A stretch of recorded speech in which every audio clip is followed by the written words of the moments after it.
Core committee ಸಭೆ ಆದಮೇಲೆ ಬೊಮ್ಮಾಯಿ ಅವರು, ಆರ್ ಅಶೋಕ್ ಅವರು, ಅಶ್ವಥ್ ನಾರಾಯಣರೆಲ್ಲ ನಿಮ್ಮ ಮನೆಗೆ ಬಂದ್ರಲ್ಲ, ಏನು ಮಾತಾಡಿದ್ರಿ ಸರ್? ಕೋರ್ ಕಮಿಟಿಯಲ್ಲಿ ನಾನು ಪ್ರಬಲವಾಗಿ ಇದನ್ನು ಪ್ರತಿಪಾದನೆಗಳನ್ನು ಮಾಡಿದೆ. ಓಕೆ.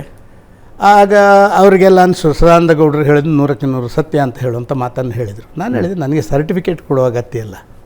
ನಾವೆಲ್ಲರೂ ಹಿಂದೆ ಬೇರೆ ಬೇರೆ ಸ್ಥಾನಗಳನ್ನು ಅಲಂಕರಿಸಿ ರಾಜ್ಯದಲ್ಲಿ ಮತ್ತೊಂದರಲ್ಲಿ ನಾವು ದೊಡ್ಡ ಮನುಷ್ಯರಾಗಿ ಇವತ್ತು ಮೂಡಿ ಬಂದೇವಲ್ಲ, ನಾವೆಲ್ಲ ಒಟ್ಟಿಗೆ ಕೂತ್ಕೊಂಡು ಇದಕ್ಕೆ ಏನಾದ್ರು ಪರಿಹಾರಗಳನ್ನು ಮಾಡುವಂಥದ್ದು ನಿಮ್ಮಲ್ಲೇ ಮಾಡೋಣ ಅಂತ ಹೇಳಿದರು. ಬನ್ನಿ ಸ್ವಾಗತ ಅಂತ ಹೇಳಿದೆ. ಉಪ್ಪಿಟ್ಟು, ಇಡ್ಲಿ ಮತ್ತು ಚಹಾ ಎಲ್ಲ ಕೊಟ್ಟು 1-2 ಗಂಟೆಗಳ ಕಾಲ ಒಂದಷ್ಟು ವಿಚಾರಗಳನ್ನು ಮಾತಾಡಿ ಅದನ್ನು ಮೇಲೆ ತಿಳಿಸುವಂಥ ಕೆಲಸ ಕಾರ್ಯಗಳನ್ನು ಮಾಡಿದ್ದೇವೆ. ಒಂದಷ್ಟು ವಿಚಾರದ್ದೇ ನನ್ನ ಪ್ರಶ್ನೆ ಸರ್. ಏನದು ಒಂದಷ್ಟು ಸರ್? ಒಂದು, ನಾವು ಭಾರಿ ಸ್ಪಷ್ಟವಾಗಿ ಹೇಳಿದೆವು, ಇವತ್ತು ಮೆಂಬರ್ಶಿಪ್ ಮಾಡೋದು, ಅಧ್ಯಕ್ಷ ಮಾಡೋದು, ರಾಜ್ಯದ ಅಧ್ಯಕ್ಷ ಮಾಡೋದು, ಮತ್ತೊಂದೆಲ್ಲ ನಾವು ಮಾಡ್ತಾ ಇದ್ದೇವೆ. ಅದಕ್ಕೆ ಮೊದಲು ಮನಸ್ಸಿನ ಹೊಂದಾಣಿಕೆಗಳನ್ನು ಮಾಡುವಂಥ ಒಂದು ಪ್ರಯತ್ನ ನಡಿಬೇಕು.